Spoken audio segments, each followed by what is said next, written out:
Hey, this is Webb Wilder, and you are listening to Retrospectives with John Broughton on KC Radio 97.7 FM.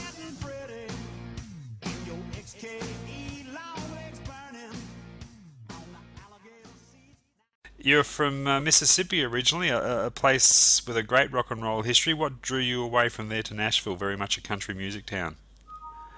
Well, I think an unbelievable number of musicians have come from Mississippi, and they've all pretty much had to leave to distinguish themselves and to ply their trade, for the most part. But they're now calling it something like the birthplace of America's music, which is a little total. I think there's some other places, but I always call it the home office, because so many great people have come from there.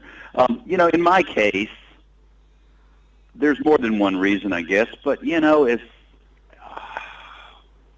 whatever as it may sound, I never really wanted to leave the South. I just didn't picture myself living in New York or Los Angeles, and I had lived in Austin, and it had been great, and I had actually gone to college here for a couple of semesters long ago in the 74, 75 time frame, and liked it and knew the business was here and that it was centrally located, and I could route out of here and go to Chicago and different places and play.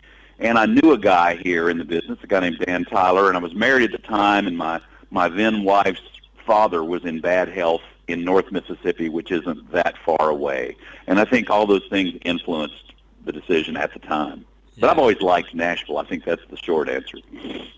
Now, you've made a name for yourself in two fields of endeavour, music and film. Do you consider yourself a musician who acts or an actor who plays music? I would have to say, even calling myself a musician is almost a bit of a stretch. Sometimes I call myself a musician, but I'm a musician who acts, I think. Okay. Which of the two fields have you found the more difficult pursuit to carve a career out of? Well, they're both difficult to carve a sustained career out of, I think, and I've not tried consistently hard to carve a total career out of acting, and sometimes I think I should have tried harder on that, and if I'd really wanted to do that, I probably should have moved to Los Angeles. So my acting has been, in sort of fits and starts. There's never been a lot of consistency in there, so that's probably harder, I guess, but music is really hard. I mean, it's I had some luck, and a lot of hard work, and hopefully I'll have some more of both. Just the same, though, on a personal level for yourself, have you found it advantageous to have multiple creative outlets like that? I think so. I think music is where my heart really is, but I think when you can work in another medium, even if you're just playing another instrument in music, but particularly if you can work in a whole different medium, and for me, the other medium has been a little acting. It inspires you and allows you to bring something back to that first medium that you wouldn't have had otherwise, and it's just rewarding in and of itself because it is a different medium. Was there a particular inspiration behind the Webb Wilder detective character? I think there were a variety of them, all of which weren't mine. I think some of them were mine. Myself and Bobby Field and Steve Mims were all three from Hattiesburg, Mississippi. And Bobby's a little older than me, and Steve's quite a few years younger than either of us. And so at the time, Bobby had a job at the university there, and Steve was his student assistant. And he was a film student, and he needed a senior project. And of course, we all grew up in the South, and I've always been a sponge for absorbing, dialects and accents and humor and class clown inclined and stuff. And so Bobby and I had read some of the classic Raymond Chandler novels that, the bogey Philip Marlowe character was based on, and we had watched lots of Andy Griffith television programs. And I think you take those two things and put them together, that's part of the Webb Wilder hillbilly detective thing. And I think Steve and him were, by night we were doing a lot of that, and by day at work they were talking about a film that would incorporate these things. And the voice that I think was my touchstone to use in that first film, which is the voice very like this, was that of Fess Parker in his role as Daniel Boone, which was a popular American TV series when I was a kid. Because, he's very somber and whatever the word is to describe that tone, sonorous in his delivery. Yep. Does performing on stage as a musician help in your acting at all, and vice versa? Do the two pursuits help each other out? I guess so. You have to realize how little acting I've really done. I mean, these projects have been pretty far and few between, and I think I would, experience is such a great thing, and if I'd done more of it, I'd be better at it. I sort of feel like I get started, and then I'm in dry dock for a while. The Webb Wilder films, if you will, are many years apart. There are actually 3 of them, and between Webb Wilder Private Eye, which was 81, and Horror Hayride, that was like 91 or something, or so. And then this last one we've done, which not much has been done with, is called Scattergun. That was like 2006. And in between, I was in a few little things here and there, and actually I did more with announcing and voiceover work and being a DJ and stuff like that, and certainly lots of music and live performance the whole time. You did spend some time in radio. I believe you're one of the pioneers of satellite radio. Yeah, I was one of the first people. In the States, we had not had satellite radio until around 2001, and there were 2 companies. Now they've merged, but there was XM and Sirius, and neither was on the air. They hired me before they went on the air, so I was literally one of America's first satellite DJs. Yeah. Now, you're not the first in your family to pursue music. Your aunt was a performer of great note. Can you tell us a bit about her? Well, she wasn't a performer, but she was a very important person in the cosmos of roots music, if you will.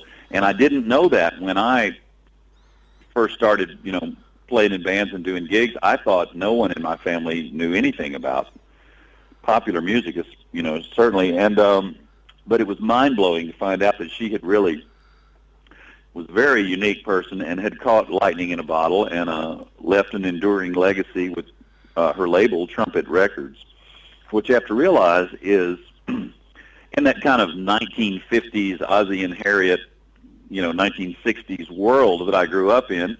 Most of the moms did not work, Yeah. And it was kind of more of a patriarchal than matriarchal society. And so, you kind of knew what was going on in your town or on television. And so Lillian and Willard, my aunt and uncle that had the record label, they lived in Jackson, Mississippi. It was about 100 miles away. And Willard had a furniture store. His brother Carl had a furniture store. And my dad had a furniture store in Hattiesburg. And none of my aunts worked.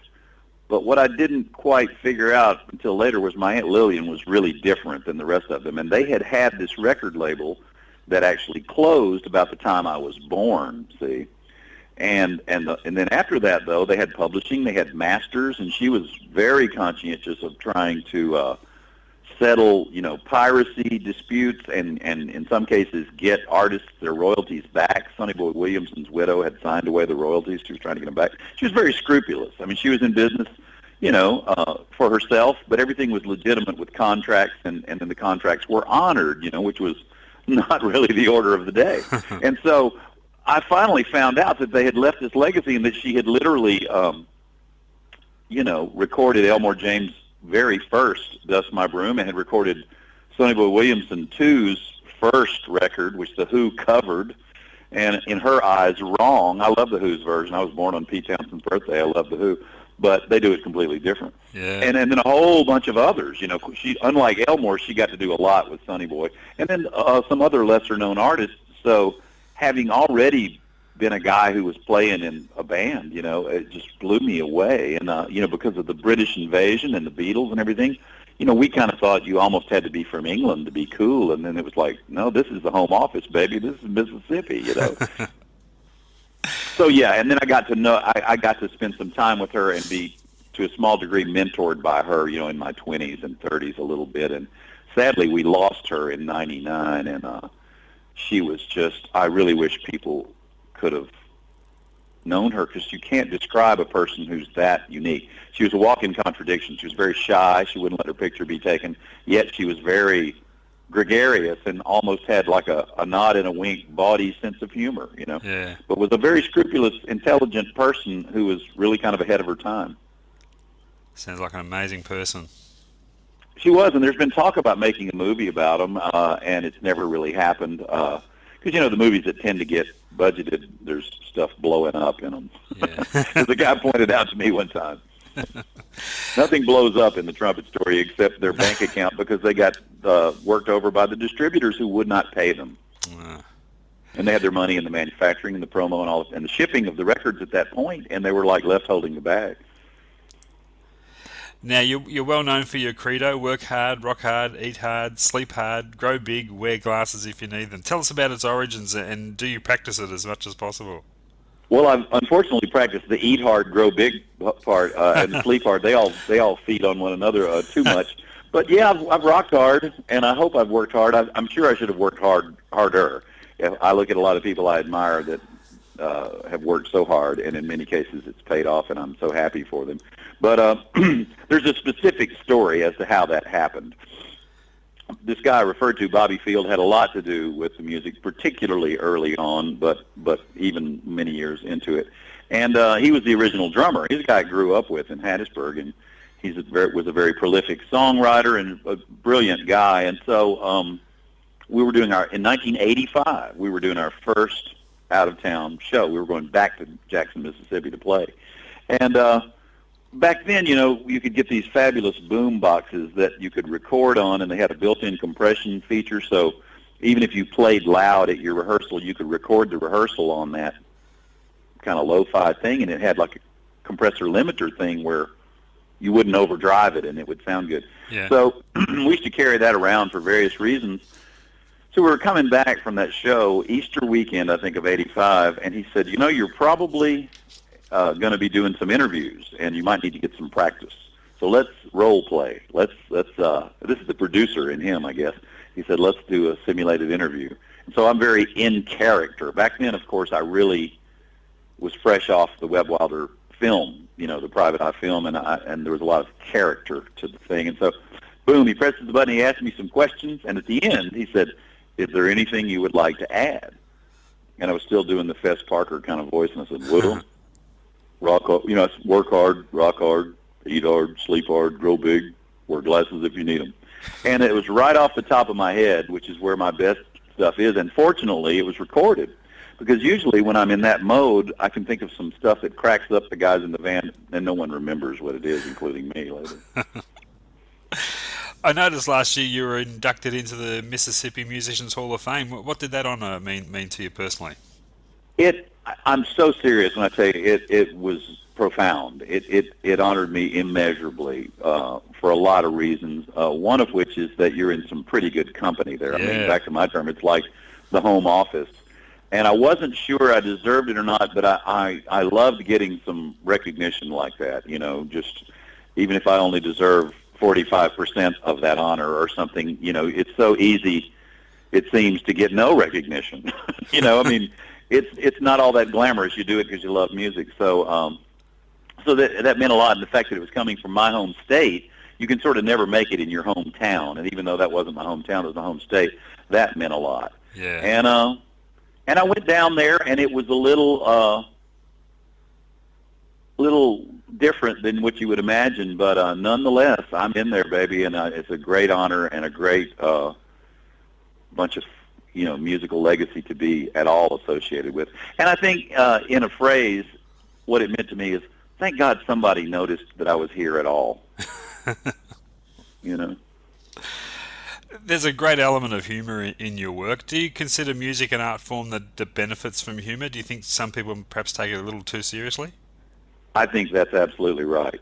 And if you look at the original rock and rollers, for instance, there was humor in all of their music. I mean, Jerry Lee had playful stuff, and Little Richard certainly had a playful humor. And I think there's a difference in humor and comedy. I don't think you necessarily have to do comedy, but I mean, the Beatles had every emotion and every mood throughout their music. Elvis, Rolling Stones even, had some playful stuff. And And even the Who, I mean, just about anybody I really admire does. And in some cases, there might be somebody where I've gone down the checklist and they've got it all but that, And so, yeah, I think it's important and a wonderful thing. You had a little bit of major label experience back in the early days with Island Records and BMG. Yeah. How do you look back on that time there? How do they look after you? Well, they spent a lot of money, and they got my name around the world pretty good, and I think to this day I'm still benefiting from some of that. I wish in either case they would have had enough faith in me or the music or my team to let us make the second album to build on it, but, the days of labels really doing that, unless you had a hit on the first album, a bona fide hit. We had some kind of close to hits with Human Cannibal and Tough It Out, but we're sort of gone by then. Yeah. But, I value the experience and appreciate the opportunities immeasurably. We went all over the world meeting. Island was a fascinating thing. I never met Chris Blackwell, but at that time, you could sort of say they were kind of the biggest independent label in the world, and they had major distribution on every continent. And without exception, I believe it was a different major conglomerate on each continent, which, if you think about it, is a beautiful situation of checks and balances. Yeah. Like it was MCA one place and BMG another, and Warner Electro Asylum another, and CBS another, and you haven't got all your eggs in one basket. But I guess Chris Blackwell got an offer he couldn't refuse or something, and they sold to Universal. And it's never good to be on a record label when a new president comes in, unless you're in the black, unless you're a hit maker, because they're going to clean house. Yes, exactly. So Mike Bone, a guy I don't know, from Georgia, we read in Rolling Stone that he's the new guy at Island, and his priorities for the label are Melissa Etheridge and Driving and Crying. Well, Melissa Etheridge was having a lot of success. He'd have been a fool to drop her. And Driving and Crying was from Georgia. We didn't see our name in there. So our managers came to us, and they said, you haven't been dropped from this label, but it'll probably happen. And if you ask to be let off, it'll look a lot better. And I'm thinking, yeah, it will, but then what'll happen? And they said, and you can't tell anybody this yet, but we can get you a new deal. We're going to be the A&R branch of this new BMG label called Zoo, and Lou Malia, who was president of Island, is going to be there. And so we said, okay. So we were just kind of lucky, in that regard. And in terms of utilizing the big budget and addressing our influences with integrity in a way that would be palatable to rock radio, having had the experience of the Island album, Hybrid Vigor, I felt like, and Bobby Field felt like, we kind of got it right on Doodad, and a lot of the credit goes to Bobby because he was the producer, and he'd really kind of learned his way around the studio and kind of analyzed a little bit what we did and didn't do right, and a lot of it is the songs, though. We just had this cosmic, eclectic bunch of songs that hung together in some kind of, I think, album concept that worked. But it didn't get the exposure it really, truly needed. It got nationwide airplay, but not all at once. This is a big old country. Yeah. So by the time it was playing in Kansas City, it had stopped playing in New York. But we pretty much got played coast to coast at one point or another on that record. Now, you have, by all accounts, a very devoted fan base. Not big in numbers, but very, very devoted just the same. That must be really encouraging and a great support to you when trying out new things. Well, it really is. And I used to think when I was a little more not in the business or hadn't been in it so long that people were just being artists were being patronizing when they said all that stuff they say about their fans. But if they don't mean it, they ought to, because that's the truth. You really appreciate them and you need them. I mean, you don't want to play to an empty room. And my fans, a lot of them are very devoted, and you always want more, of course, but I always say loved by dozens. Yeah. Your albums are hard to pigeonhole for those who like to do that. They seem to be a product of a mix of your various influences. How important is that for you to mix it up like that? Well, it's always been important to me, and I'm trying unsuccessfully to change my mind about that, because people keep telling me that I shouldn't do that, that it's not going to work. Well, marketing-wise, and I think it's hurt me marketing-wise in the past, because but I just, you are what you eat, sort of. And I grew up revering these acts, like the ones I mentioned, like the Beatles, the Rolling Stones, Elvis Presley, Jerry Lee Lewis, who were very eclectic, And not only are those acts diverse and all influenced me, they were diverse. Johnny Cash, for Christ's sake. Of course, Johnny Cash was lucky because he had a style. And whether he was doing folk music or country music or rock and roll, it all sounded like Johnny Cash, Mm. But I love rock and roll, and I love country music, and I love reggae, and I love rhythm and blues, and I just love a great song, and I love ballads, and I like clean guitar and dirty guitar and all that stuff, and acoustic and electric. So to me, it was all about being musically honest, and just, if you like it, they'll like it too. But the problem is, they might like it if they hear it, but, they're more likely to hear it these days if you sort of say, here's my rhythm and blues album, or here's my rock and roll album, or whatever. So it's a bit of a problem, but one I'm kind of proud of at the same time. Yeah. Are you comfortable when people label you as roots rock? That seems to be the one I see most. I am pretty comfortable with that. Labels kind of suck in a way, but lately when people say, what kind of music do you play, I find myself saying that. I mean, it's easy to say Americana, and Americana is a wonderful thing, but Americana is sort of like, give me you're tired, you're poor, you're hungry. It's a wonderful place where music that has any kind of roots origin can fit in that might not fit in elsewhere, and I think that's a wonderful thing. But that doesn't really describe someone's music, Yeah. Whereas roots rock kind of does. And, the Rolling Stones are a great example. I've been saying this for years, and it's true, of a band that roots fans or rock fans might really dig, and obviously do. And even though our band isn't just like the Rolling Stones and isn't trying to be just like the Rolling Stones, I think it's kind of true of me and us too, because a lot of people are just purists about what they do, and there's nothing wrong with that. If you think what you need to do is be a blues artist and that's your passion and that's your life, great. I want to play some blues and cover the Small Faces. I can't help it. Tell us about your current band and the background of the guys that are in the band. Well, I kind of have a floating regiment of guys who have been in the band at one time or another who will come back, because, we don't go on like a 6-week tour. We do, weekends and isolated dates and one-nighters and stuff. So sometimes one of the guys can't make it, and I'll call somebody who's done it before, and I'm really lucky. So But the first call guys lately are Jimmy Lester, who's been there since 1985 on drums, and he couldn't make it the other night. We got Rick Shell, who's a great drummer to play. Tom Comet has been the bass player 97% of the time since about 96, and when he can't make it, I call George Bradfeud, who was my lead guitarist at one time, who was also a great bass player. So it's Tom on bass, and then the guitar player most of the time is Bob Williams, whose first big gig was Arlo Guthrie, and then he played with lots of country acts. He played in a high school band with Kenny Aronoff, the drummer, who played with John Cougar and Smashing Pumpkins and John Fogerty, Yeah. So I've got another advantage of being in Nashville is that's where all the good musicians kind of are. A lot of them, not all of them, of course. Terrific. And just before I let you go, Webb, upcoming plans, what can we look forward to? Well, I've got a few things recorded in the can, and I'm trying to figure out if I just put out a single or an EP or try to fit them into an album concept. And I've got some old archival sort of unreleased stuff I'm thinking about.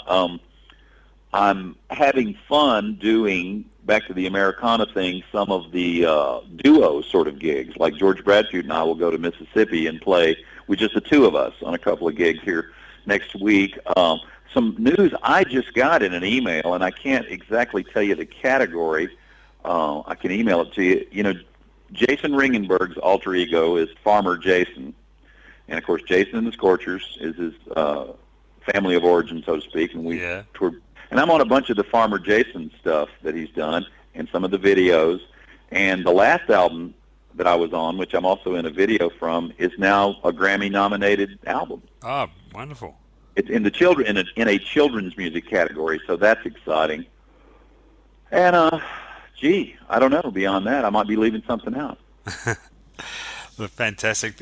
thanks so much for your time, Webb. It's been an absolute treat to catch up with you, and thanks for all the great music over the years and the films. And we hope Thank there's you. plenty more to come. Well, thanks so much. Let me just ask you, Yeah. how did this come to be? And are you going to broadcast this? Yes, it'll go to air. We'll package it into a nice 90-minute special. Yeah. And I gather you must be a longtime fan, or you wouldn't have such intelligent questions. Yes, yeah, you got fans down here. Don't you worry about that. Well, that's great. You know, I came there in '89 on a little bit of a promotional tour with just my guitar player, and we didn't really get to do the touring and the shows we would have liked to have done, but I'd certainly love to come. Oh, well overdue. We'd love to see you. Well, maybe this can somehow lead to that, you know.